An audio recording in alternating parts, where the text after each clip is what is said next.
I think as the American people get to know Amy Coney Barrett and they hear from her colleagues and they see this process play out, and then they also learn the history that this has happened 29 times in an election year, that this, when you have a party of the same in the Senate and at the executive branch, the same party controlling both branches, that these nominations go forward. And the other thing, Sandra, that I think is so critical that's getting forgotten is we have Democrats across the country changing election laws right now on the fly, and we may need the Supreme Court to get into this election and decide what happens. And that's only going to happen if we have nine Supreme Court justices on the bench.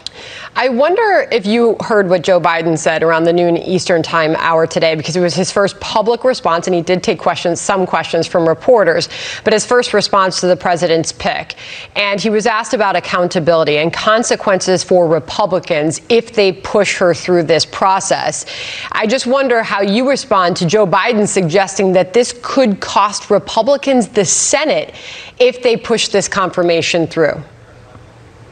I think this is energizing our base. I think he's wrong. When senators are doing what they were elected to do, and as is the president, it energizes our base. I think what was really telling is that Joe Biden would not say whether or not he would stack the Supreme Court. He is running for office.